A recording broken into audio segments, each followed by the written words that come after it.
Sacred Symbols, a PlayStation podcast, is brought to you by, well, you. If you want to learn how to support our show, go to patreon.com/laststandmedia.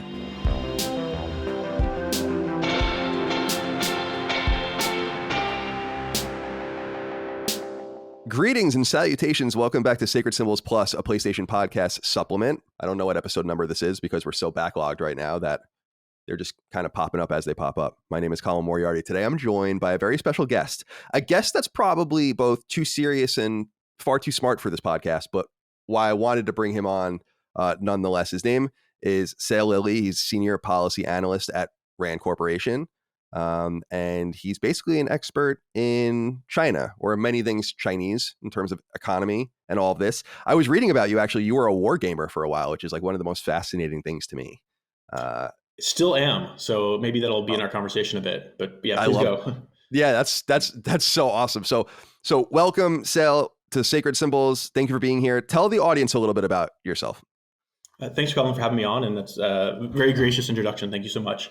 My name's Sale. I am a Senior Policy Analyst at the RAND Corporation. If people are not familiar with it, it is a think tank, sometimes pilloried in movies like Dr. Strangelove, but also in A Beautiful Mind when it's not the easiest way to introduce a company, because since Hollywood usually picks up on unusual themes, but it has a long history of advising the U.S. government, often the U.S. military, but also other entities about defense, sometimes public health, and it's been around since the late 1940s. I am mainly a China subject matter advisor. Expert gets thrown around a lot, so I really appreciate you using that term. But Socratic truth: the more you learn about the world, the less you realize you actually know, and so that's definitely the case with China as the world's most populous nation and the second largest economy. Most of my work focuses on China's soft power, so how the state and the state entities, but also its commercial entities leverage their growing wealth and their influence around the world to achieve ends for the Chinese state, sometimes with military applications. Before I was at the RAND Corporation, I was briefly in a crisis management role in corporate consulting, which focused on crisis simulation and wargaming. And then before that, I was an officer in the U.S. Navy for 8 years, where I got exposed to military wargaming. And also had the opportunity for most of that period, the United States military was focused on the global war on terror. So I didn't get to do a ton related to China, but that had always sort of been my interest since college. And I've been able to come back to it. Had an opportunity to live in China for a year, doing typical foreigner stuff, which means teaching English to elementary school kids, but also working as a trainee at a merger and acquisition at a Chinese bank, which sort of gave me insight into how Chinese firms function and operate. And we would be selling Chinese equity stakes to foreigners. So German companies, UK kingdoms, when you could only own 49% of a company back in the day. It's recently changed. And before that, I guess we're on a gaming podcast, so I need to offer my gaming credentials. I'm a proud owner of a PS3. I have a 5-year-old, so he doesn't know there's a PS5. So as long as I can keep him in sort of the low bit, low bandwidth, low 3D modeling, his mind's going to be blown in like 5 years when he sees some of the other stuff that's out there. But I also love classic arcade gaming. Recently, again, inspired by getting the opportunity to be a dad. It is a blast to sort of revisit all the old games with your kid. And so I recently got the arcade one up, like the old Marvel versus Capcom, not the stand up ones, but the cocktail table one. So sure. He plays with the chocolate milk. I have my beer, and then we play Marvel versus Capcom. And partly because of Marvel's renaissance and obviously all the movie IP, he's super into it. And again, he doesn't know that like the graphics get way better yet. So it's a lot of fun rediscovering those things. But also just as a lifelong gamer, but also a gamer in China, mainly for turn-based card games and onlines like Hearthstone, Magic. And then way before that was fully into the Blizzard world, even before the Activision acquisition. My first experience wargaming was playing World of Warcraft 2, getting to the end of the game and being like, what's next? And then, of course, they had the game designer. So I would build PUDs for my little brother and build campaigns for him because I had all the fun I could have, but I could still go build levels and world and shape. And I look back on that, and that was just like such an awesome experience to have, because that is almost exactly what you do as a war gamer in the military world. You're sort of setting environments, figuring out what the playable universe is. You set a couple win conditions, and then you get to go fight orcs. So it's all. I mean, first of all, I'm so fascinated in that aspect of it. I would pick your brain just about that if I could. Maybe we'll get to that. I have to say, PlayStation 3 love. You're in the right place for that. A lot of PlayStation 3 love around here. We all love the PlayStation 3, a wonderful And the console. servers still function, so you can still do multiplayer on them, and I love that. Yeah, I probably played 5 or 6 games on PS3 last year for our show for various things, and yeah, it still works. It's very slow and very cumbersome when you compare it to the PS4 and PS5. It's amazing what we put up with, but that was standard at the time. So you're very welcome here, and it's great to have you here. I'm glad that you ran down your credentials, especially because I was really impressed. I mean, you went to Oxford, the U.S. Naval Academy. You have that experience in the U.S. Navy. You are fluent in Mandarin, and you have that sweet 4 next to your name because you're the 4th, right? And I always love when I love when the Roman numerals start getting away from just the I's, the 1, 2, 3, and they get into the 4, the 5, the 6 with the V. That's pretty badass. So I have to ask, did you name your son Sale the 5th?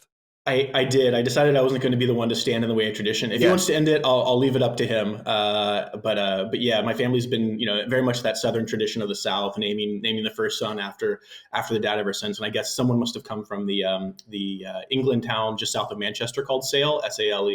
And so I guess that's where it came from. So it's awesome. I remember when I emailed you last year when we began talking. And by the way, shout out to my friend Oliver Gia, who is he lives in Japan, but he's a North Korea centered academic, and I just reached out to him because I've had him on the show about stuff relating to North Korea, and he told me you were the guy to talk to. So that was very kind of him. We're Twitter friends, so I'm very grateful for him, and I'm glad he put us in touch because this is a really fun conversation to have. I hear about it sometimes in cinema. I hear less about it in video gaming and like console space, and so I'm excited that you guys are focusing on it.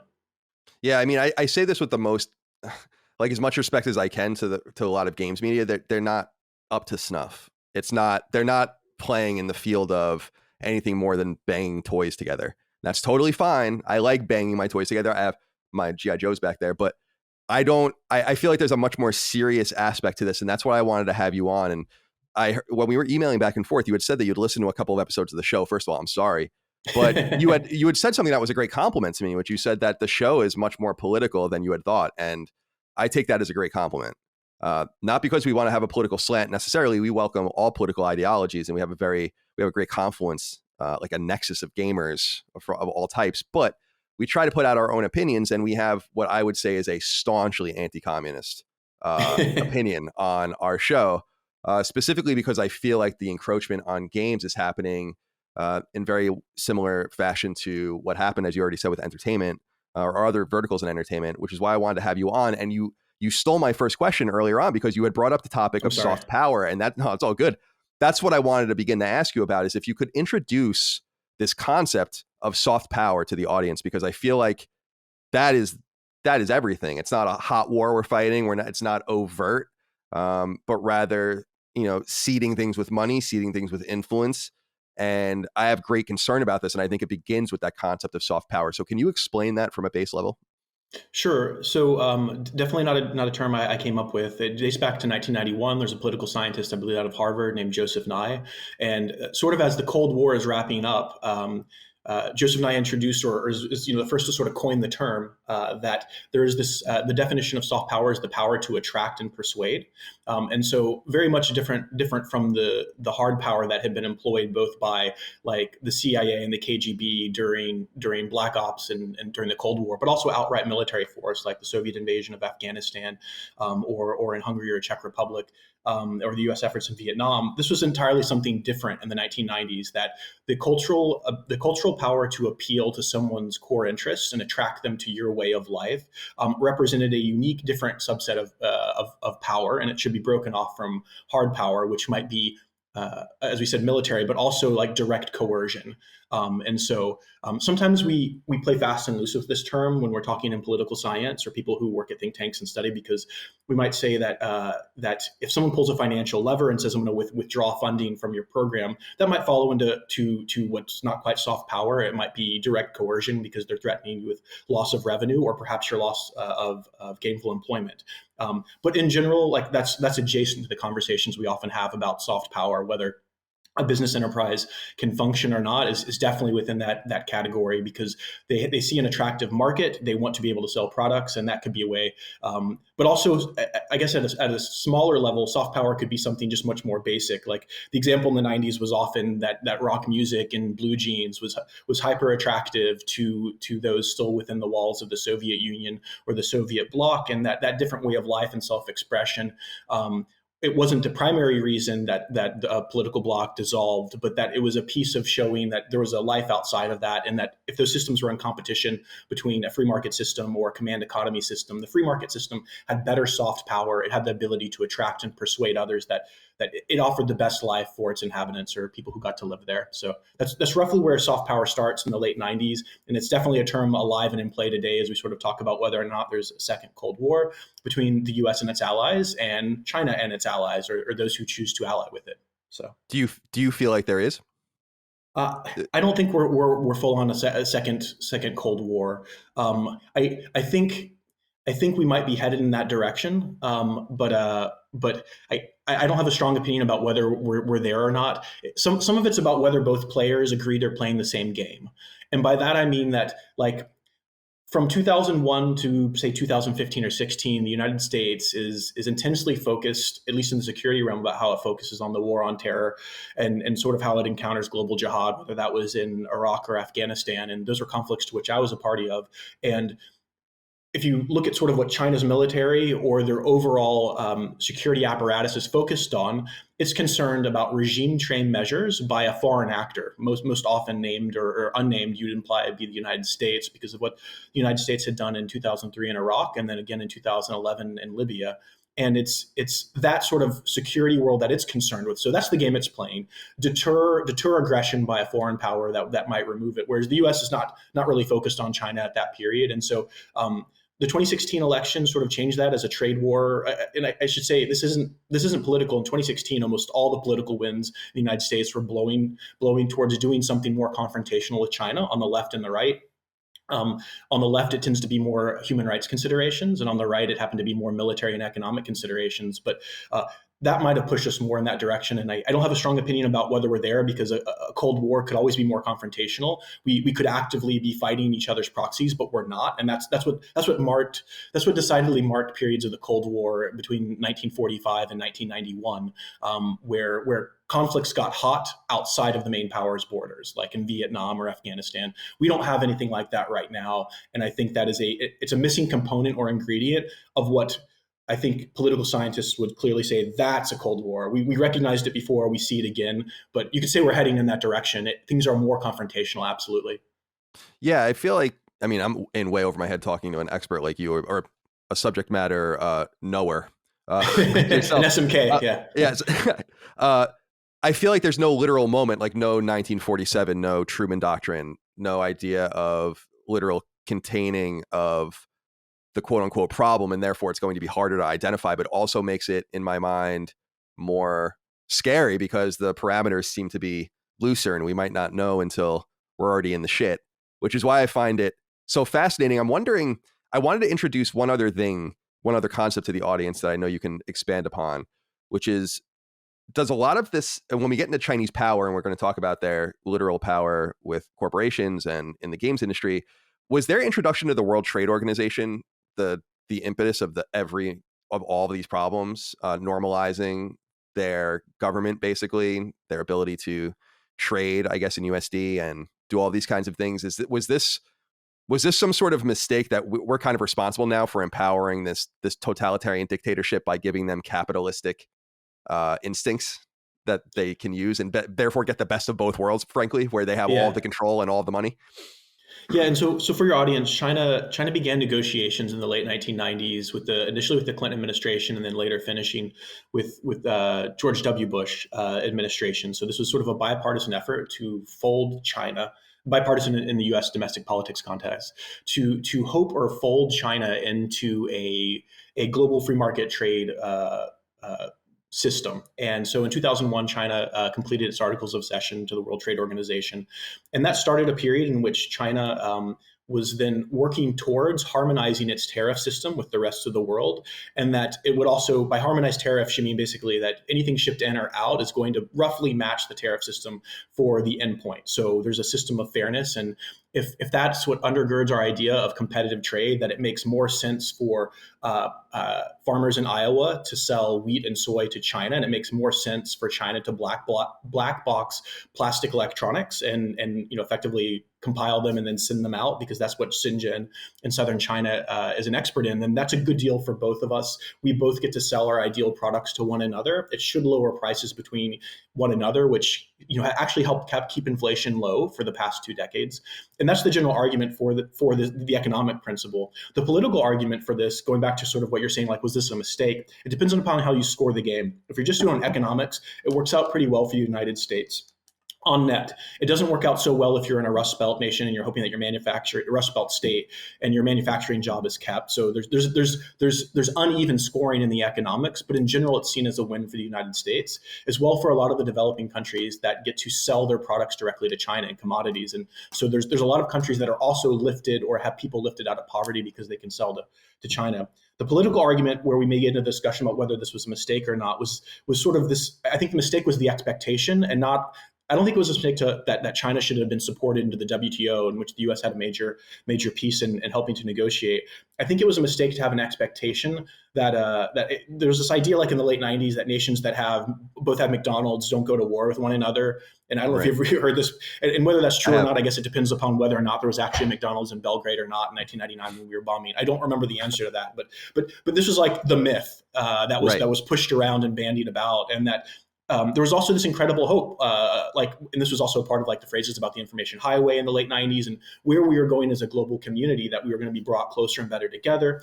And China's accession to the World Trade Organization was argued by some in sort of Western academic circles was going to have a liberalizing effect on its politics and its people, because that's the idea was that something similar had happened in the late 80s in the Soviet Union. Even though it was closed off, there was a liberalizing of an economic and social order under Glasnost and Perestroika. Maybe something 10 years later is going to happen in China.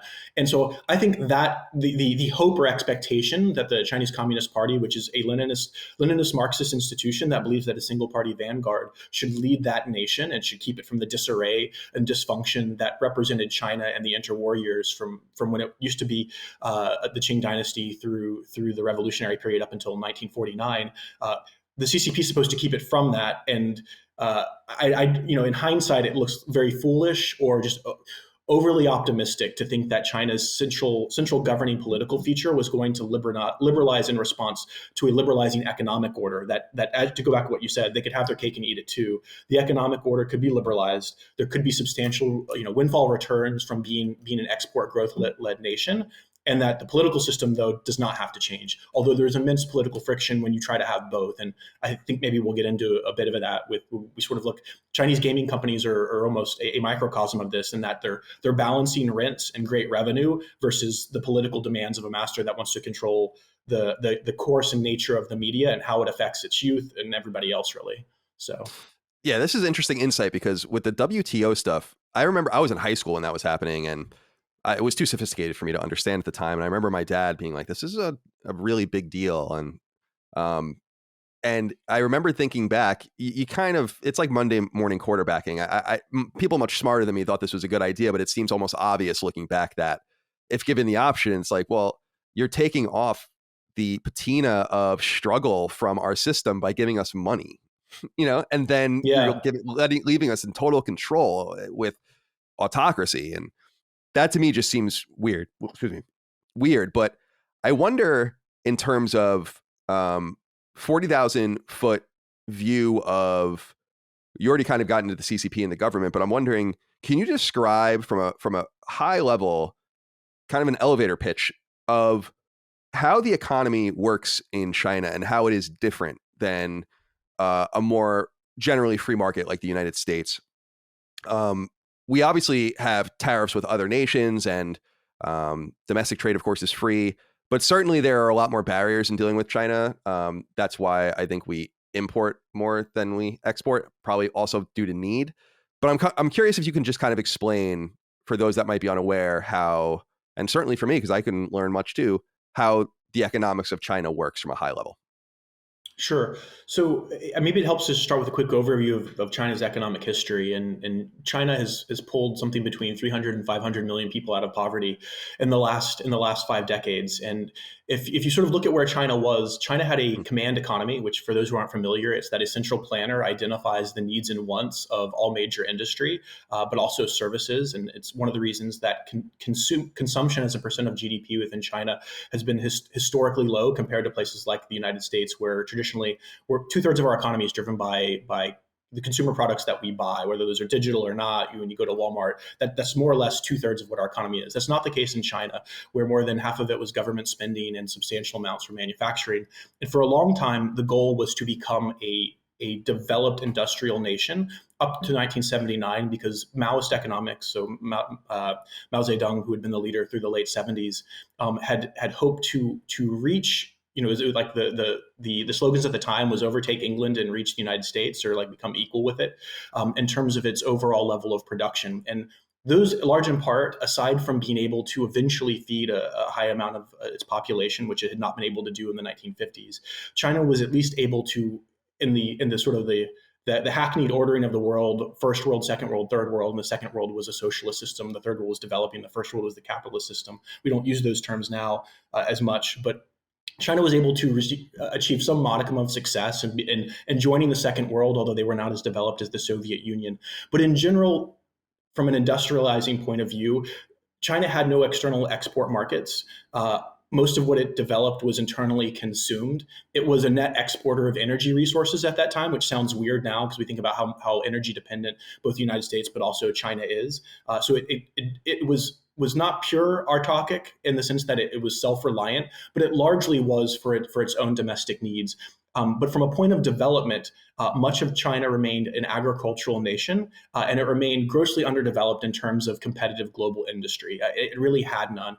And in 1979, following the death of Mao and Deng Xiaoping's sort of rise to power, he had been sort of politically repressed. He'd been rehabilitated and eventually became China's leader through the 1980s and 90s. There's a goal to open up external markets and to try to leverage China's immense population and its labor in the same way that other Southeast Asian manufacturing giants like South Korea, Japan, Taiwan, and Hong Kong had proven to be a successful model.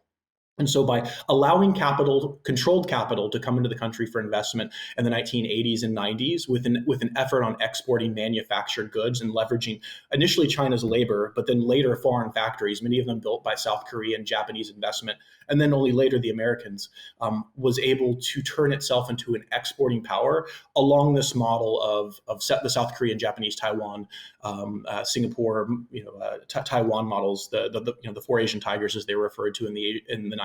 China was not one of the four Asian tigers, but it modeled its economic development on that.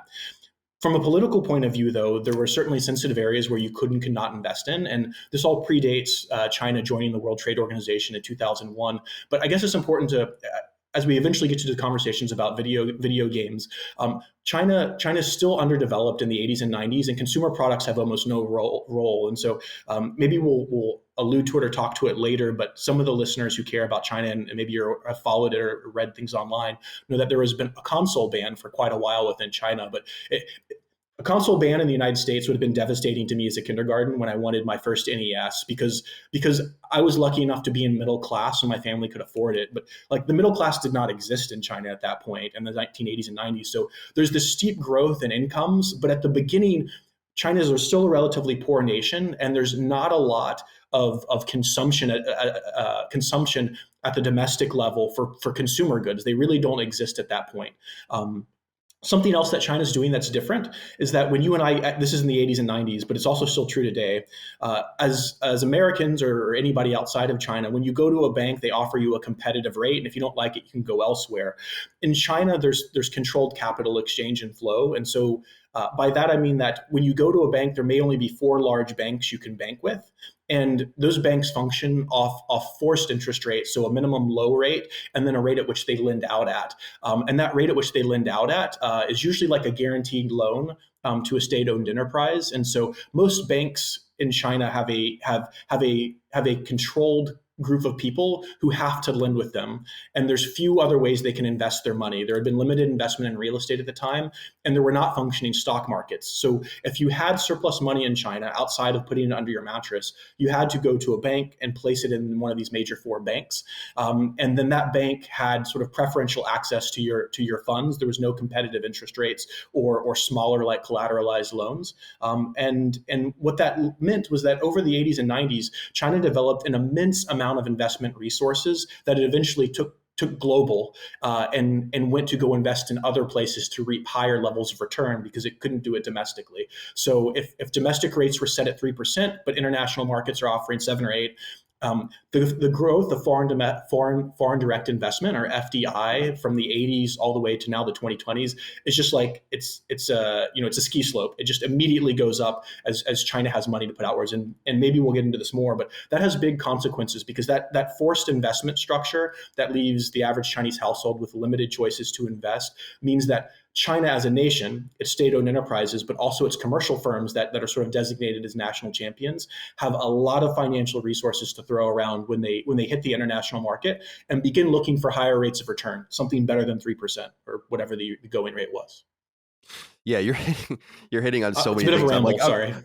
I'm writing, like, feverishly writing notes because I want to stay focused, because you brought up things like autarky, which I have a dream of American autarky.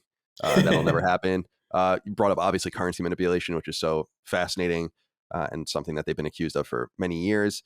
But I want to focus more now on entertainment and how this kind of fuses with what we've been talking about so far. We've introduced some interesting concepts.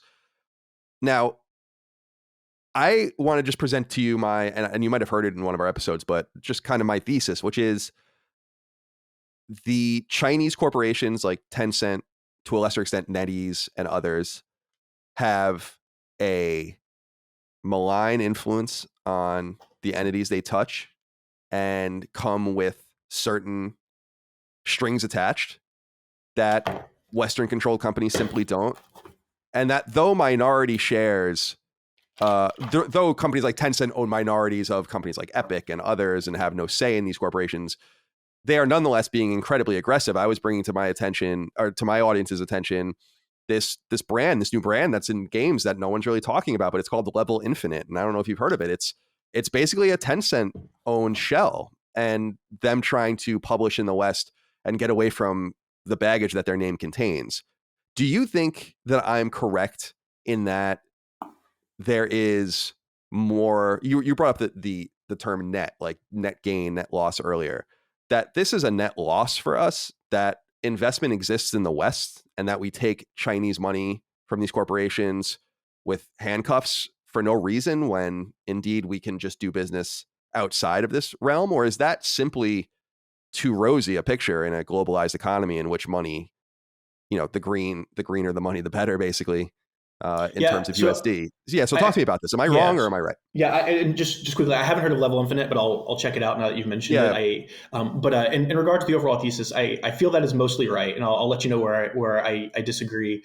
I feel it's mostly right that when you're taking investment money from a Chinese entity, it absolutely comes with strings attached, even if it's a minority shareholder point, and they just get one board member. And I think that's what happened when it was NetEase when they invested in Bungie. We the news just broke recently that they had been acquired. But when the initial investment from NetEase came, it was, I think, $100 million, and It was a minority share. But then they also get a board of director, and that gives them a seat at the table, as it would any investor, and that's what you expect to get with money. I think the question is, like, the diagnostic you'd run yourself is that does that add expertise at the cost of compromising whatever creative integrity you believe your gaming system should have, or is that not a criteria or principle by which you operate your firm? So it depends on the ethos and the ethics of the firm, and you and I probably have an expectation as Americans that game companies that grew up like in the late 90s, or even new today, studios that are created, they've enjoyed a fair amount of freedom of speech and creativity to generate their intellectual property. and that we gamers in return have purchased their products, and that's the demand signal that they need to know if they're doing it right. But we also have a lot of other medium which we engage in. But we almost certainly think that outside of a dialogue with the culture, that censorship or limitations in creating that IP or how it's distributed isn't affected by anything that the US government is going to say outside of like a rating standard, or like this is for minors or for 18 or 17 and under. But that doesn't necessarily limit the content that's produced inside of it. If we were having this conversation about anywhere else, I think it would be hard to do, because if we said the Saudis have invested in a company and it's going to limit the content that gets distributed in Saudi Arabia, either the market is so small or the market has no ability to reverse influence the investor, that it just doesn't really come up. And sometimes this comes up with other countries, and they have their own objections to the intellectual property content that's distributed, and that has a unique feature on the servers that are then used to support these games. But we don't see it as corrupting the actual content that gets built, like prima facie as it comes out and it's for version 1. There may be like it may be pimped out in a different way when it arrives in a different country. But I think that conversation is different when we talk about China, because the market is the economic gravity of China is large enough to that the business proposition against a lot of the IP is that if you take the money, it's so substantial that to go do development work against it doesn't make sense to develop it just for the American market. We should be responsive to Chinese needs. And that's where I agree with you. I think it absolutely comes with strings. The piece where I might not agree with you that it's blind or just go where the money's greenest is that the story is often like fraught with problems that you only discover like at a human level. And it's that oftentimes the Chinese companies, and we're talking about NetEase, Alibaba Gaming, but also Tencent, that they are both sometimes in my mind, as someone who's potentially corrupting IP or limiting its ability to be expressed, they could be a villain in that sense, but they can also be victims of the Chinese government. And here I would analogize from things I've learned in cinema and media. Since I am in Santa Monica and closer to Hollywood, in the before times, I'd be able to go to Hollywood co-production events with the Chinese counterparts. And one of the things that struck me that was really hard to get around, that like it's hard to accept, is that there's an exchange at Paramount that I went to. So it's Paramount directors paired with like Alibaba Pictures, and there's different panels. And basically, it's more like if you're an American, you get a Chinese buddy, and if you're Chinese, you get an American buddy. You're both at relatively the same peer levels of where you are in your directing career. And an exchange is conducted about different topics. So there might be special effects pieces, there might be script writing, three-arc storytelling. Or three-point plot storytelling, if I can remember some of the panels. And when I had a chance to talk to the different directors who were present, their thoughts on the way in which their stories are constrained by the Chinese government and potential censorship, whatever the industry organization is that enforces this, is they were almost apologetic for the system that they had to come from. And it's very different to take money and then be told you can't have timeline stories, because in 2012, the State Administration for Publishing and Radio, Film, and Television said that timeline stories are questionable, because if you go back in time, you could also potentially question the creation of the Chinese Communist Party. And that's a subplot of things you can't write about. But that feels limiting when someone tells you not to do it. It's very different when someone says, yes, I know this sucks. Is there a way we can talk about time manipulation or the multiverse so I can get around the censorship constraints, the handcuffs that are also imposed on me, your Chinese co-producing friend, so we can do this right? And I really want to tell a story because I love the story you've written. I don't want these characters to die. Like, how do we keep your story arc and your IP alive? This is incredible. When someone pitches it like that, I can't blame them. Like, right. I feel bad for them, right? And so it's like, hey, I'm in handcuffs too with you. We're both in jail. So like, let's figure out how we break out of here. So again, that's what I say. Like, those are like at the margins or the human level. Like, that's when it's a lot harder to say like, well, maybe I can take your money. And to give you an example of the way they got around the timeline loops, there's now a very popular 2021 media piece. It's not a video game IP to my knowledge, but it does Groundhog's Day. So it doesn't do time travel far enough back to get in trouble with the government. It does time travel over 24 hours to repeatedly reverse something. And just so happens they happen to use, like, it's hinted at that there's the bomb that's being planted they're trying to deal with, like that. Who knows, that could be Muslim separatists. So there's a storyline that's probably very, very appealing and acceptable to Chinese censors. So there's stuff like that where your Chinese counterpart is often good at expressing the compromised nature of their system. And then you're left to decide at a high level, how far do I go in my compromise? And some companies are willing to go very far. And you can go back to I think it was the 2019 case where Blizzard is getting rid of some of their online gamers and punishing people and taking away their prize winnings because of their advocacy on things like Hong Kong. And that's not so much about the IP, but it is about how the IP is being leveraged or used IRL or in a game to support public protest. And then I feel it's more of a clear line where you've decided to say that if this person was in my country, I would treat them drastically different. Because I believe they have a right to have free speech and say certain things. But you're in another country, and I think what you're doing is wrong. That feels morally compromised. Yeah, this is first of all, part of my language. That's fucked. You know, that there are these kinds of meetings, you know, where they're trying to wedge as much in. I understand you want to be culturally sensitive, and you also want the money from this huge economy, 1 billion people, but it seems, I don't know, man, that's so dicey to me. And the preemptive stuff that I'm seeing is what's most concerning to me by entities that are not even controlled by Chinese. You might want to look into a company called Arc System Works if you've never heard of them. I keep coughing. They are a fighting game studio and publisher in Japan.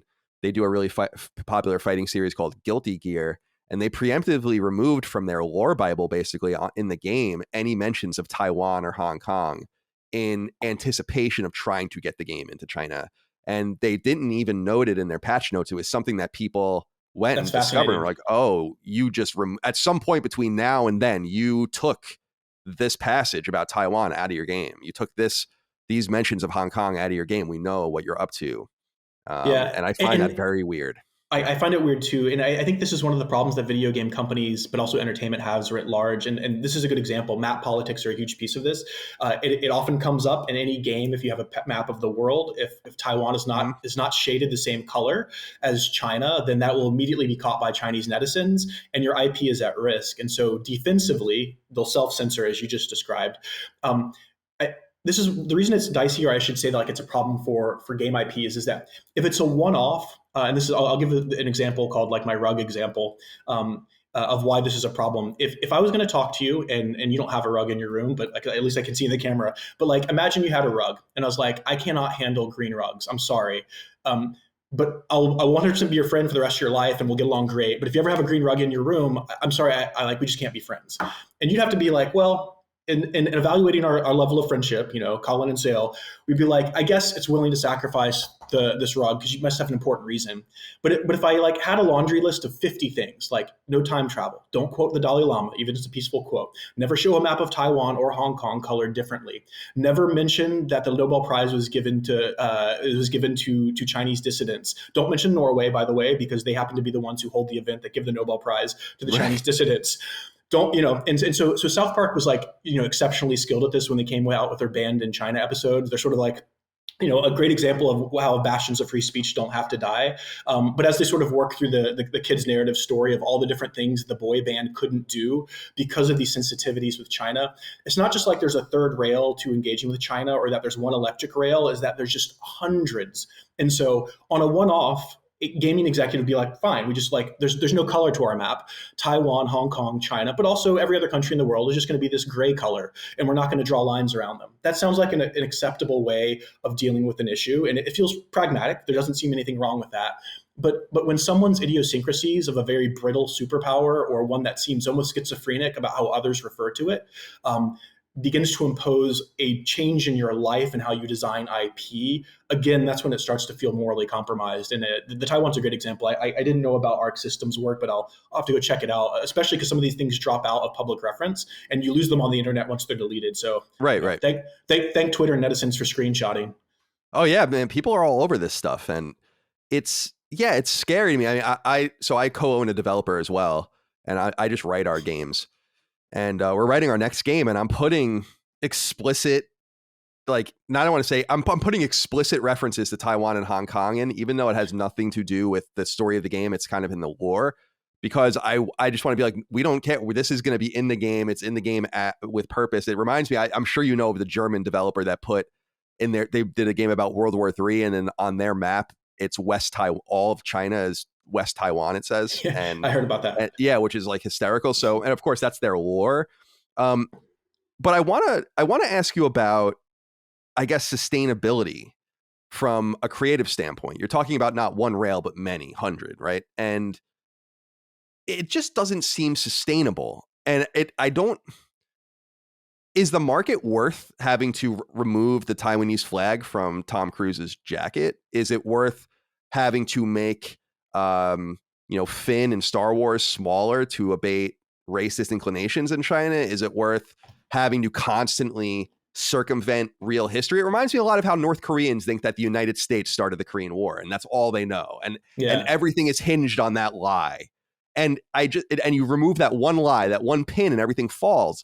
I just feel like this is so unsustainable to the point where it's got to break, right? Like this can't possibly keep up, or am I wrong on that? Can it keep up? Well, we see it breaking, and you see it breaking at the edges. So like the example with Hearthstone and Blizzard back in 2019 is an example of like where things happen. There's friction and it happens at the edges, and we'll see a controversy, but we don't know what's happening on the self-censorship side to the right. And we also don't know what the Chinese government is tolerating that sort of goes on where it's not a controversy yet, but it will be. It's like, does the sum of all the exceptions eventually just sort of break the system? I guess maybe what you're asking, like, can this continue? And so I guess the question is like, well, what would the future look like if it didn't? If major game labels, both studios, but also owners of platforms and servers decided not to support this system of operation. And we've sort of seen this in other pieces in tech where almost a revolt by Google's programmers revolted against Project Dragonfly, which I think, I could be getting the name wrong, but I believe it was to reintroduce a Google-based server into China, which of course had incumbent reporting requirements on people who searched for banned terms, who would then be referred over to their local police. And so Google was building a system that would reap lots of profits. But it would also be a way of reporting on individuals who had any sort of questionable search terms in China, but completely normal for us in the United States. And an employee revolt sort of pushed that away. Open letters by employees eventually pushed Google off that project. It doesn't mean they won't try to monetize other projects within China, but back to your question of like, will it break? I guess it all depends on who's making the decision. And one of the things I've heard in cinema and entertainment that might be similar in the video game industry, you may know better, is the conditions that allowed for China to have so much say to the point where I've been told that scripts are actually brought to the Chinese consulate in Los Angeles in advance for review to see if they're sensitive or not or would fly, at least in the before times when movie theaters were more functional. That's an immense power for one nation to wield over than others. And it's that soft power, the attractive power of economic rents that drives that. And what allowed for that to happen was that China's functioned in a weird world for both video games and cinema for like a 30-year run. And at first, it's that China is the source of a lot of piracy, and it's abusing intellectual property, but it's also not in the World Trade Organization yet. So it can sort of do what it wants. From 2001 to let's say 2010 to 11, there's a period of where China's systems are becoming more normal to the United States. The Chinese government actually begins to crack down on at least CD manufacturing, but also DVD. And it becomes a helpful ally in fighting piracy, which had been a big criticism of, I'll name the MPA, Motion Picture Association or Artists Association, begins to negotiate. And by 2011, there's a gentleman's agreement between the governments that we haven't let a lot of movies in, but we'll let 20. That number gets relaxed to 34. And as China becomes a gatekeeper for Hollywood content, this sort of arc going from piracy to eventually cooperating to now you're our friend. The business argument for allowing your film to release in a protected weekend within China was good enough to where the ROI on how you decided to build a movie began to calculate a China return into every ROI. So your return on investment had a China piece of that algorithm, and it was large enough to where that justified the investment. So that go back to your question, when does this break? It all depends on who's making that decision. If they're sufficiently satisfied with the return on IP that's been released within China, and we should mention today's the first day of Chinese New Year, so happy Year of the Tiger. Right, Colin. You had said that before. Yeah. But Blizzard released a spectral tiger mount in World of Warcraft today. I think it's in China selling for like $260, which is not renminbi. That's like a crazy amount. But if someone decided that the ROI on the spectral tiger mount released today in WoW is going to be great, and this is worth doing, and then if Blizzard's drop-down boxes on their websites don't show Taiwan or instead read Taipei, China, and you get to sell your spectral tiger mount, it depends on who's making the decision. If you or me are making that, people who have an interest in also the politics and expression of our media, I assume we would not do that. But it's also because I haven't been tempted, and no one's handed me a truckload of cash. And so, it's Christians, in what is it? It's in the Lord's Prayer. Jesus teaches people to pray not to be tempted, which is sort of crazy. He's not like, just make me badass against sin. It's like, don't tempt me. That's a good thing to pray. It's almost like you want the people in the industry not to be tempted, because if the money ever does come to their door, man, it's really hard, because I would love to sell my Tiger Spectral mount for $264 a pop, and that's going to go nuts today. And I don't know what they will eventually make, but if it involves you compromising on your drop down boxes, it's a little subtle trade, but it happens every day. So anyway, again, a bit of a rant, but like as an example, I'll go back to this to answer your question. I know I'm throwing a question back at you, but it depends on who gets to make the decision. If investment bankers are driving this, then 100% the system doesn't break, and I think it keeps going. And if other people are having to make that decision, or it's a consortium of people, some of which include employee beliefs and views, like the employees at Activision Blizzard who protested on Hearthstone, the employees at Google who protested against Dragonfly, then suddenly it's a little bit broader, and the dirty laundry is being aired. People get to look into what's driving the ROI, and is it worth the compromise? I think what you're saying to me is so fascinating, Sal, because in a lot of ways, this is more sinister than I even thought. Because like you said, going to the consulate, kind of putting scripts there, and all the little ways you touch, not you, but the royal, you touch these different products. It seems to me, from what I'm learning from you, is that China just finds a way to erode a norm by making it as easy as possible to erode it, so that they get what they want. And it reminds me a lot of lying, in the sense that you need a lie, and then you lie to protect the lie, and then you lie to protect that lie, and you don't even know what's real anymore, and it's all structured on this really weird predicate. And it's so strange, because I'm not a corporate worshiper by any stretch of the imagination. I'm skeptical of every mega corporation in the world, but I had a lot of respect for Apple when, during the San Bernardino shooting case, they were like, we're not opening this dude's phone. And it's amazing that an American corporation can just go to the government and say, like, we're not doing it. And there's really no penalty, right, for you doing that. And that, I thought, was whether or not you agree, whatever, I agree with it, but it just shows that at least the government and our economic sector are somewhat decoupled. Certainly, K Street will suggest otherwise, but so that's what my major fear is. And I'm wondering, you had brought up these kind of little investments that these companies make. I read a little bit about the Belt and Road Initiative every so often. And one of the things I read about with this is that, and you can tell me if I'm wrong, that China goes in to these impoverished places and offers to build them like a harbor. And they know that they're not going to be able to pay it back. And they'll just wait until they default on the loan. And then they'll say, oh, you can't pay for it anymore? That's okay. We'll take it. And I've been trying to explain to my audience, like, a seat on Epic's board, even if it's only 5%, 1 in 20, let's say, I feel like Epic can be in a situation one day where they're like, oh, we need X, Y, or Z. And everyone's kind of looking around, and everyone looks at the Tencent guy, and they're like, Tencent guy is like, oh, you need money? We have money. We have money. If that's what you need.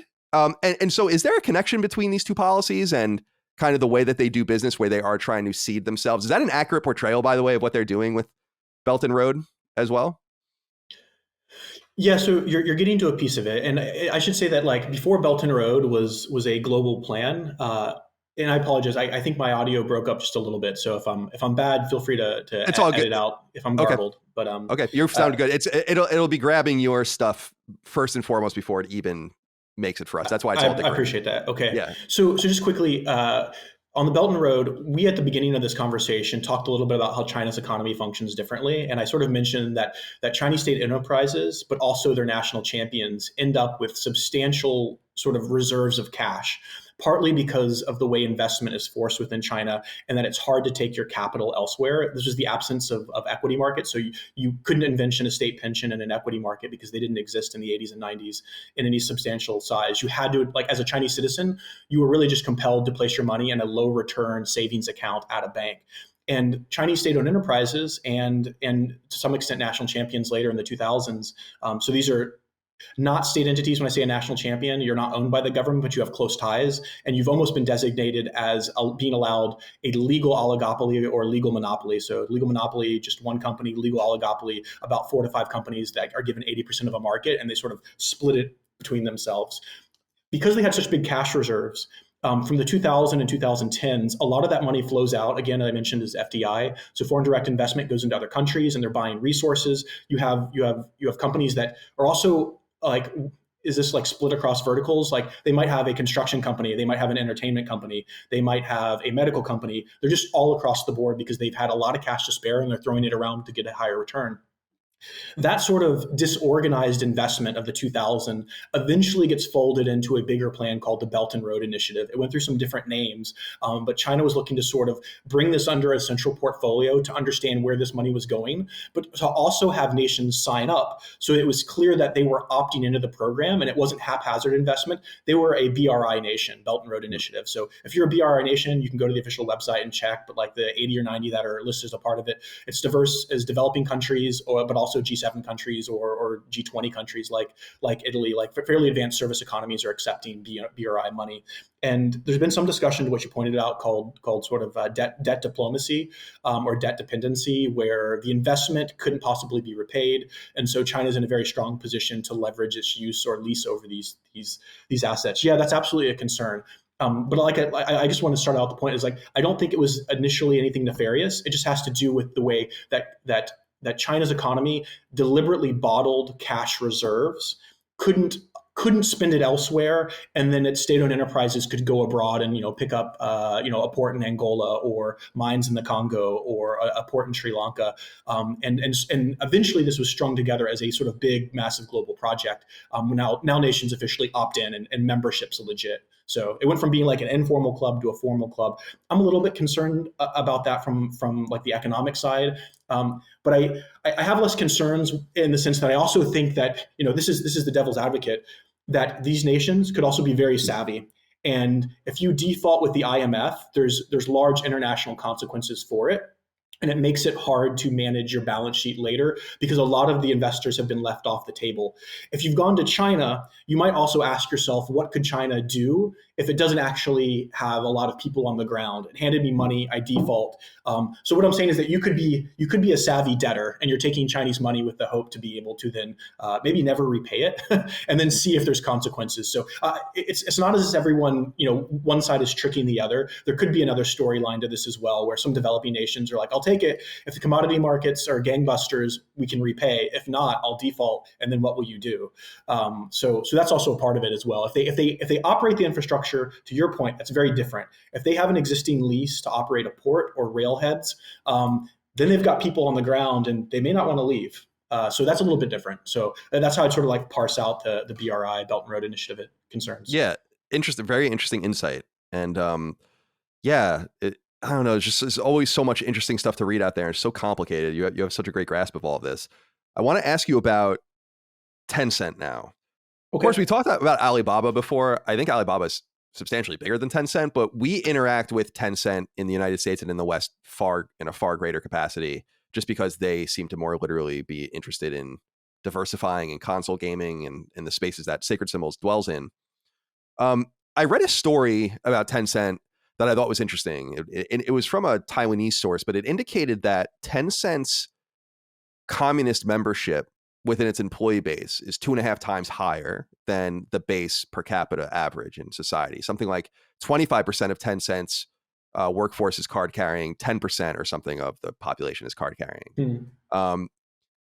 This piqued my interest because that certainly has to be consequential to the internal workings of a company with tens of thousands of employees.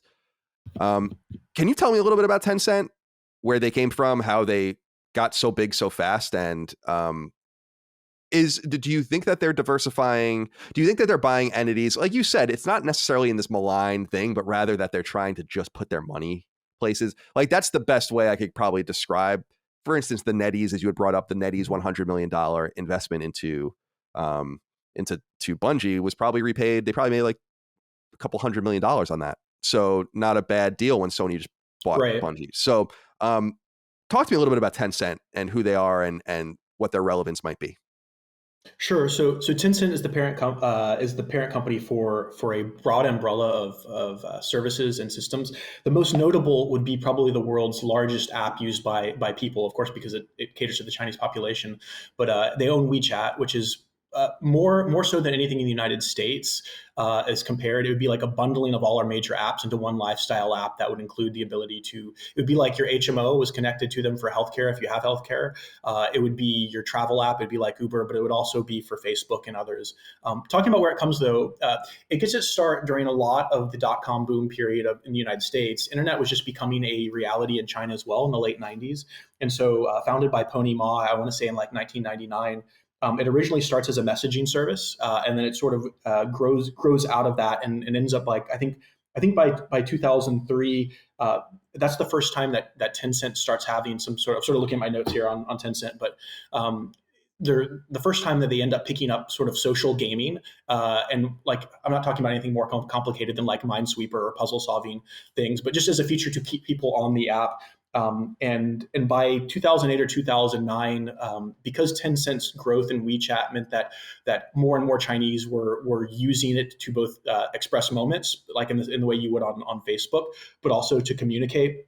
The key evolution then is like by 2010 or 11, it's now incorporated pay systems for e-pay, which has become pretty normal for us here in the United States. But it was definitely a thing where for about 10 years it looked like China in terms of digital cash was well ahead of the United States. Not that it was a race, but it had just been adopted by consumers a lot sooner. And a key reason for that was WeChat. It's not that they necessarily knew this, but like compared to the United States, where almost anybody could get a credit card, or you could get a payday loan. Those kind of facilities didn't really exist in China. And so offering e-pay was a key way in which Tencent was able to grow. And so WePay within WeChat, the big duopoly for electronic payment system was, of course, Alipay, but then also a competitor. But then WeChat also offered opportunities to which that individuals might be able to pay each other directly through red envelopes, something called Hongbao.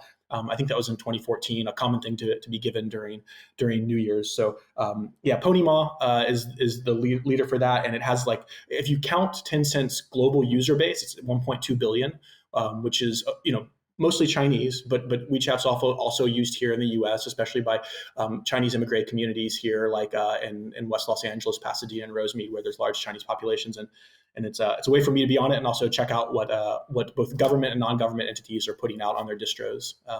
So Yeah, that's sort of what I know. right. I know it's used by everybody, and you need to be on it anytime you're in China and you need to communicate. The first thing people would ask was just pull up the QR on WeChat and be like, let's be friends. You don't shake hands or introduce yourself. We're just exchanging QR codes. So That's so interesting. It's so dystopian. It's like Black Mirror.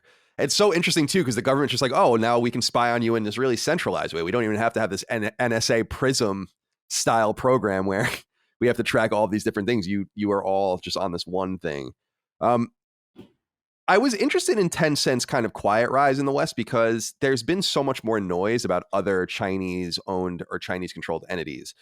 Specifically Huawei, I was thinking about a couple of years ago when they were kind of trying to penetrate the American economy, and everyone's like, I don't think so. And to me, I felt like that was forceful, and I was like, this is great, awesome. And also, to a lesser extent, because it hasn't worked, but TikTok, which is just a spying apparatus, is with a lot of Chinese control, is just super weird that people ByteDance, a Chinese entity, owns it. Which is interesting because of course they own a product that's not allowed in China as well. So sort of, TikTok is not in China. So right, and that's so exactly. So it's hypocritical, first of all, and it's strange from that perspective. But then, so I see Huawei, I see TikTok, and some of these other companies at least getting some news, whether or not it works, like in the case of Huawei, whether or not it doesn't really work, like with TikTok. But I see Tencent, I see NetEase, I see some of these other entities kind of floating by. Are they just more clever? I don't understand why more people don't care about this. Or is it simply not as consequential? Because it's not like 5G. It's buying Epic or whatever, So it's very different. I think it goes to your second point that it's not as consequential. And I don't mean that it's not as consequential for gamers, because if we enjoy gaming, then we definitely watch and care. But I would say it's not as consequential for Congress.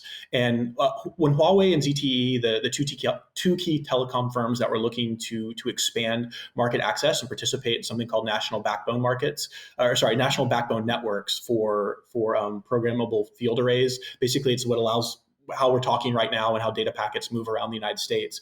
They had been a part of rural networks, and they were bidding to be a part of national backbone networks. And Congress caught whiff of this in like 2011.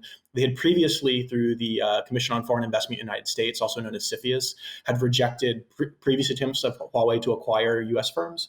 And by 2011, 2012, there's hearings in the U.S. and there's a bipartisan turn again domestically against Chinese investment in these networks, probably in part pushed by how I would guess the United States intelligence community viewed China itself. And we were beginning to turn our focus away from the war on terror and the wrapping up or conclusion of the war in Iraq and Afghanistan. And I think more of the intelligence community apparatus and national security had become focused on China. And in 2011 and 12, when Huawei and ZTE were bidding for these networks, and to be clear, they had like by 30% underpriced the closest competitors. So these are like Ericsson and Nortel and Alcatel, the other big competitors within the U.S. They were just crushing them. Like in terms of price. And so there was a question about, because they have so much, these big cash reserves, are they really underpricing us, or are they just going to saturate the market? So it was market fairness, which it's hardware. And this is why it's a little bit different than a digital product like a game. That those things should have been covered by articles of accession within the WTO, or at least you could litigate against them. And this is important. The WTO since 1998 has had a moratorium on taxing or regulating digital goods. So even before China joined, digital goods were like, this is not like, if we're going to talk to the WTO and negotiate on what is fair and what is not fair, digital was not on the table for anybody. Like whether it's the US and India, or it's France and Germany, or wherever you have programmers, like it's just not on the table. So the Huawei ZTE piece was so much more about the United States intelligence community and security sort of apparatus saw this as a potential threat. And B, hardware can be regulated, and it ought to be covered by our agreement. So if you're coming in 30%, you're 70 cents on the dollar. How are you doing that? And we want to know why this is so underpriced, and is there a legitimate reason, or is it possibly like it's not market dumping in the same way steel could be, but are you just underpricing us in ways that really don't have a viable economic thing? You just got a big bank account. So I think that's why those hardware topics blew up and become a much bigger deal than how video games are designed and developed. Even if it's a quieter subplot that we paid attention to, telecom hardware was just way more of a lightning rod. Well, it's interesting too, because you were brought up earlier what happened with Blizzard and Hearthstone and all of that in 2019, and that seemed to be. It didn't really happen, but it seemed like it could have been like a domino that was kind of teetering, where the government was, I think there were a couple people in Congress maybe saying a thing or two about it, and we're going to investigate. There was a bipartisan letter sent to Bobby Kotick in 2019 that's like, this is, more or less, this is like horrible behavior. Please don't do this to those advocating for independence, because that's the thing we do here too. Yeah. Right. But that's toothless, and obviously, Bobby Kotick is now flying out of the airplane with his $1 billion. So, from the Microsoft sale. So he didn't get his comeuppance at all. But I wonder with, I guess I wonder with the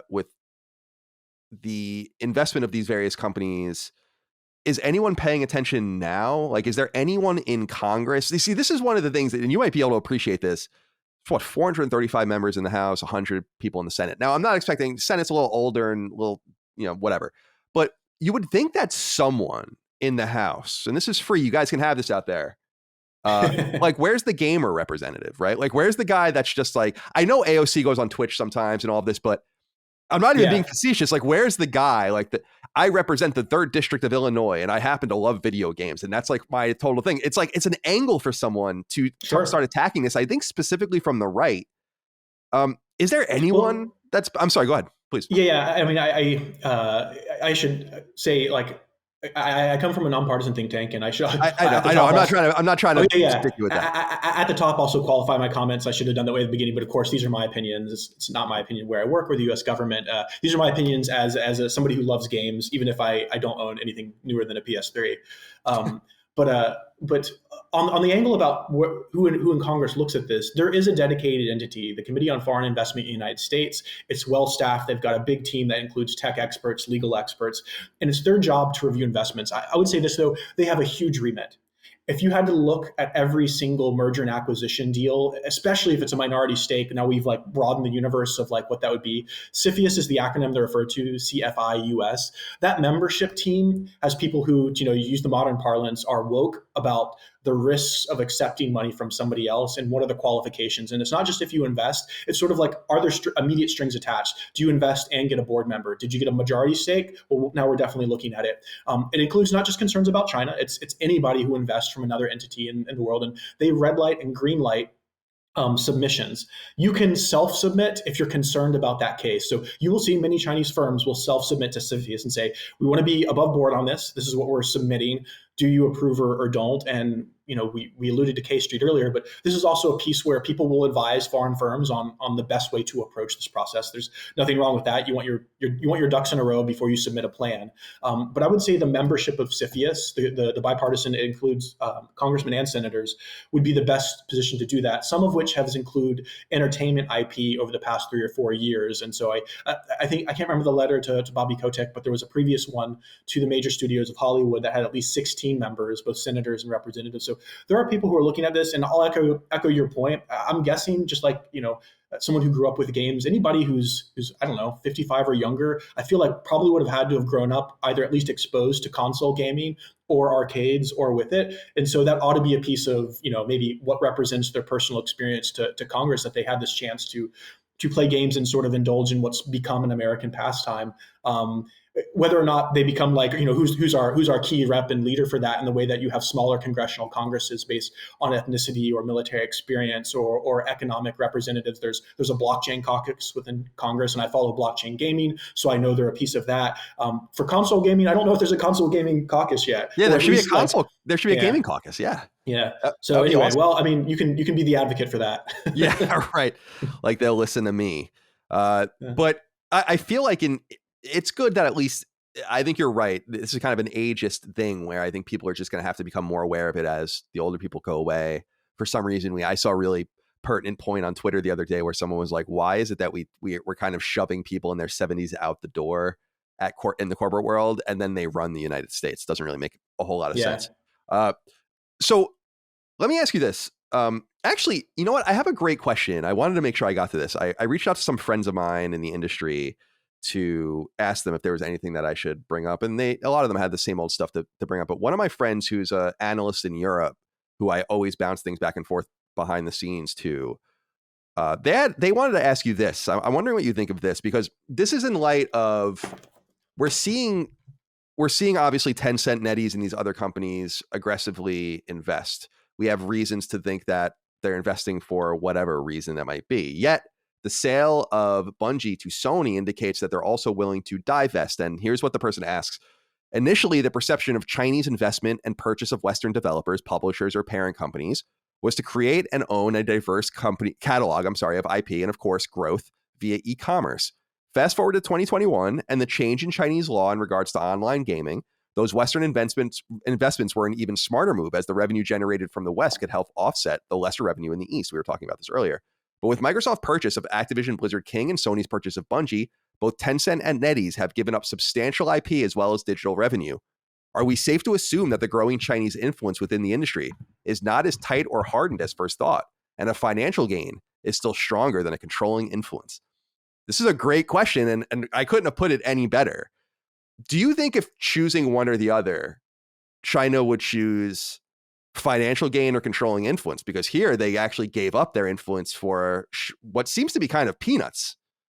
Like I said, they had $100 million investment, so NetEase gets maybe a couple $100 million back. It's $300 million, not that much money in the grand scheme of things for these huge companies. But is that question salient to you? And do you feel like there's an answer to that? Are they more interested in continuing to annex, or are they happy to kind of selectively annex while they also part with certain things if the price is right? Yeah, so I think there is an answer to that, and maybe to get to your friend's question. Well, we have to parse out who's allowed to make decisions, and I think from the company's perspective, their goal, I think, is still just to maximize financial return. And they're in a difficult position. And I'm talking about like Alibaba, NetEase, and Tencent. They're in a difficult position because that is not the same goal as their political masters. There is some, I think, reputational value in having national champions who tell China's story well, and that they're recognized internationally that Chinese brands are a global force to reckon with, in the same way that Japanese brands, even as their economy has sort of stagnated, Japanese soft power and IP just has immense appeal in terms of anime, its gaming world. China doesn't quite have that. And so I think that there's a political virtue in that's sought. But I think from the financial perspective, the companies just want financial return. I don't think there's a strong argument for like anything else. In the case of the sale of Bungie, I would have to know whether or not that, even as a minority shareholder, that they would have any consent in this process. That's And true. and I don't know if the answer is that they had to accede. It's a very different. I would answer that question very differently. It would be harder for me to, let me put it this way. I don't think I could answer that if it turns out that they had some limited veto in this process, and then decided to give up influence over Bungie, which, I mean, through, if I'm right here, like through their Halo, they've got all of Halo. Is that right? Like their IP. Oh, is Halo. well, now they have Destiny, which is their Okay. bigger thing. Halo is technically Xbox. Yeah. Okay, sorry. So through Destiny, and their other IP, that they would give that up. If they don't have a say in it, it just makes sense that they're going to be, in this case, they ended up being a passive investor, and then would reap return. But I guess something that's worth making light of is that if we had this conversation in 2017, I think it would be very different, because since in the past 4 years, China's e-commerce leaders have come under intense fire from the government. Like, people get disappeared for several months, political rehabilitation happens, and they come back, and rather than talking about growth or revenue or Alipay, like in the case of Jack Ma, not Pony Ma, but Jack Ma, they're having to talk about reducing wealth gaps between people. Like, that's not what CEOs talk about. I mean, if Elon Musk disappeared for 2 months and showed up back in the United States, and he was in Kentucky, and he really wanted to talk about like poverty in Kentucky, people like, what happened? Was he brainwashed? Like, that's not who that guy was who came to America and built these companies. Right. That's what happened in China. That's like one of their wealthiest human beings, and also in the United States, or globally as well. His political rehabilitation came with immense like kowtowing afterwards, and not so much Pony Ma, but his company, after being censored and criticized for being guilty of supporting youth addiction, they come out with like the Xi Jinping clapping game that Tencent had to release as a mobile app, where again, it would be like if, I don't know, like Sony came out with a game where all you could do is hit the X button to clap at the RNC and DNC conventions. That would be nuts. Like, we would say, like, you've lost your political, not your political voice, but you've lost your ability to create IP creatively and independently. And so Chinese game companies, because their parent companies are under attack, have been sort of, they've had a war waged against their user base through regulation and the rule of law over the past 4 years. It definitely started before that, with some limitations on how you could use internet bars and how you could play in console time, the console ban. But they've really come under attack under the past 4 years. So I would say, like, we're in a weird position talking about this. Tencent's money, if they invested in your company and studio today, might come with strings attached. But Tencent might also be doing that because they've looked at the domestic Chinese market and said, like, we're public enemy number one. We're being blamed for myopia in children, addiction and suicide. And like, there might not be a home for the games we want to build in China in 15 years. Like, we're investing outwards because that's one of the few places we can increase consumer base. And you sort of alluded to that, like in describing like why I think it was why NetEase had invested in Bungie in the first place.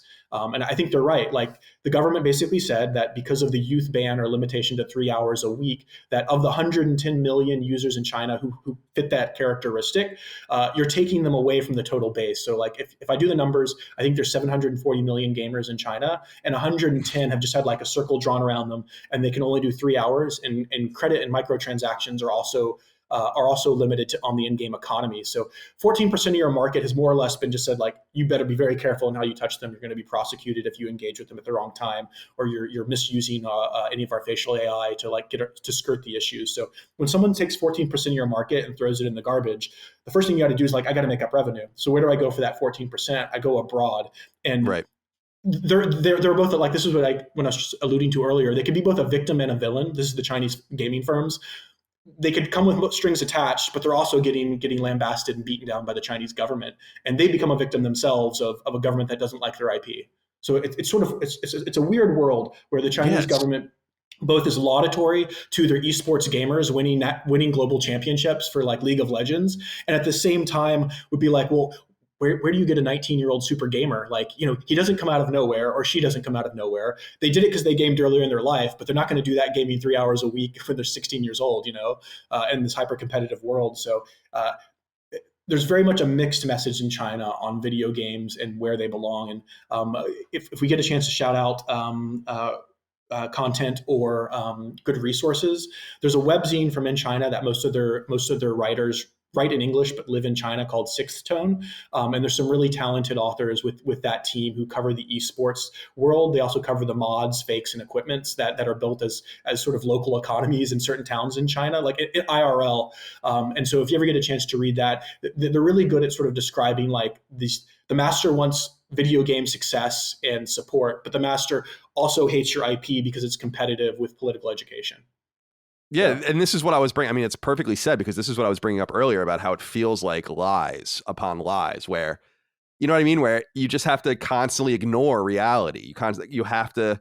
It just doesn't seem sustainable, and it seems so dangerous to predicate your society based on a society of 4 times bigger than the United States, in which the consequences of collapse or political instability. I mean, we haven't really seen political instability since the late 80s, but but it just seems so crazy to me. And this has been such an eye-opening and frankly somber conversation that I think we'll give. Yep. Go ahead. Sorry, go ahead. I'll say someone good to read on this, who wrote a long time ago about living under political authoritarianism, is Václav Havel. He later became the prime minister or president of the Czech Republic. But he was a playwright, and during the period of the Soviet Union, he was trying to write plays. He was trying to write entertainment, and he felt so constrained about what he wrote.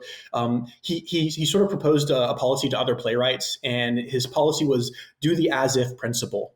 And his as if principle was that, like, of all the lies I've been told by my central authoritarian government, or all the fictions I must entertain because it offends their sensibilities of what political Marxism must be, I'm going to behave as if they don't exist, and I'm going to write a play as if I didn't have these constraints. And it is not upon me to then decide whether or not that IP, or, for him, he's talking about plays, but whether or not his manuscript is then edited or redacted, because you're allowing the system to be bad on its own. Like, let them be bad of their own volition, but I will continue to write plays. And, it's remarkable because we get to hear his story only because the Soviet Union fell, and he was later elected to be that nation's leader. But Václav Havel's as-if principle is like, I'm going to behave as if this authoritarian government doesn't exist. Of course, that comes with consequences. So if you decide to publicly protest, then you will find yourself in jail. But I guess what he was urging us to do is imagine a world in which those rules don't apply. How would I behave so I don't forget to be that human? And if I didn't have to write storylines, and my character development through in-game storytelling and 2D modeling isn't constrained by these weird worlds, what story would I tell? And you don't. It's like you don't separate yourself from the human that still wants to be politically or at least intellectually independent in that process. And that's always stuck with me as like a way of like, I wonder how these Chinese gamers, who I described as, they're also sometimes in their own handcuffs for the game design teams, Definitely could go about behaving. And that's sort of stuck in my head. But Václav Havel is what would be good if he's often quotable too. So that's a great recommendation, because that's what I was gonna end with. You like read my mind again, which is, PlayStation laudably has done this, or is doing this thing called China Heroes, I think, where they're trying to get a few games out of China on the console for global release.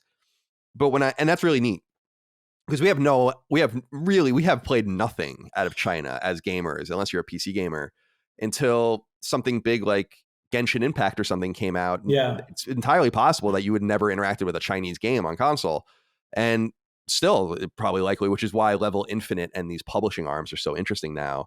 But I was thinking about, and you had kind of read my mind about this, which is we're not getting the products that they want to make. And I am so intrigued in what an untethered Chinese team would make, because, and all sorts of games I'm sure they would make, because, the developer I co-own, and I own a minority share. So to the point earlier, I have no voting. I have no say over what we do, which is fine. I don't want it. But it's strange to me that we don't really know exactly what they're capable of creatively. And it would be so interesting to like sneak a game out of China, or like I have this like fantasy of a game being developed quietly by a team of people that work on it and then they kind of get it out. And it's something different because the games I write are very political, and I love writing about the end of the United States. It's like one of my very favorite fictional devices. And it's amazing that I simply would not be able to write about that. Like, I don't even have to think about the government bothering me about saying, like, I'm actually fantasizing about you ending in some way in this book, right? Like, how would it work? How would it happen? How I'm gaming it out. And so we have not fully realized the potential of the Chinese people creatively. And I feel like that's the biggest loss, and that sucks. And I feel like it's a real shame. So I appreciate you taking the time, Sale, to be with us today. And what I'd like to do is we'll get it on the books if you're interested, but I'd like to invite you back in the next few months and open it up to the audience so that they can submit questions and pick your brain, because you're too smart for you to be only exposed to me. There are people with better questions out there, certainly, that can utilize your expertise, your deep knowledge of the subject matter. So I appreciate you. Do you want anyone? Are you on Twitter or Facebook or anything? Do you want people to be able to find you? I'm at Sale Lilly, SALELILLY, and sticking with the name, I think my Discord handle is at Sail Away, which is again SALEAWAY. Nice. So when I'm on Discord, messing around D&D and other sort of like Roll20 things, I'm there as well. But I do some blockchain gaming. One thing I learned from listening to your podcast is you're not a fan of NFTs. Neither am I. No. But as a free speech tool, actually, it's one of the things I've actually followed, because I was curious what people in China were going to do with blockchain if you didn't have a redactable message in a transaction. You can put your little micro messages and basically have political graffiti. So that's actually why I was following it. Again, it was another China storyline. But I would love to be back on and talk to your team. Like I said, I've enjoyed the podcast, and just as an example, I thought it was interesting when I said as a compliment it was political. It was the first time I had heard that skins in Battlefield 2042 had been removed, including one that had a reference to Russians in Ukraine, Little Green Men. Little Green Men. And so I really love the intersection of politics and gaming, where you see things like that. And just as a side, maybe I'll plant a seed and see if maybe you've already covered this topic in depth, because I haven't obviously been able to listen to every episode. But I think the overlap of national security and gaming is also an interesting piece, whether that's at the tactical level, where I would come back I would be out somewhere, I'd come back to the base where I was in Afghanistan, and then I would see my men, other sailors and Marines, like immediately just put on a first-person shooter. It's sort of ironic that you're in a war zone and the guys are just like hopping back on, partly because they can't fall asleep, and they've either been on a lot of energy drinks and nicotine. But video games often end up being a point of expression for people in the military, either because they've relived those events, or because there actually might be some application to immersing yourself in a 3D world where decision making isn't easily transferred into the real life. So you want to practice it a lot, and who knows? Maybe there's also an interesting NatSec piece definitely here for you and your team. I don't know FPS very well, but I know your team probably does, and that's sort of been a hallmark since like the Doom Quake years. Of course, of how people entertain themselves. So definitely. So anyway, so I think there's lots of cool threads here that your team is exploring, and I really enjoyed the conversation. Yeah, thank you. I'm 37, so just by age, a lot of my friends went to, not a lot, but I had quite a few friends go to Iraq and Afghanistan. And they said Xbox 360 particularly was a massive part of their experience there. So I totally hear what you're saying. And I think that I'm a very political person. I love politics. You can't see in the low res videos we're doing, but I have American history tattoos all over my arms. But we try to keep an open mind on our shows. I feel like there are way too many political tests and litmus tests, and we don't do that. All I want to introduce people to is ideas that they can ponder on and explore on their own, and this podcast gives people a lot to think about. So again, I thank you, thank you, Sal, and I thank you out there for your love, kindness, and support of all things Last Stand Media, Sacred Symbols, Defining Duke, Knockback. We are the biggest fan-funded podcast network in games history, which is awesome. Thanks to you. So we appreciate it. We'll see you next time. Until then, goodbye. Sacred Symbols, a PlayStation podcast, is a product and trademark of Last Stand Media and Colin's Last Stand LLC, and is proudly recorded in the USA. The show is conceived by, is written by, and is directed by me, Colin Moriarty. My co-hosts are Chris Raygun Maldonado and Dustin Furman. The show is produced by executive producer Dustin Furman. It's edited by associate producer Ben Smith. All of Last Stand's theme music is by my best friend, Ramon Narvaez. As you know, all of Last Stand shows, including Sacred Symbols, are fan-funded on Patreon at patreon.com/laststandmedia. The following names are at the producer level on Patreon, our highest tier, and we're grateful for your thoughtful and kind contributions to our independent endeavor. Thank you.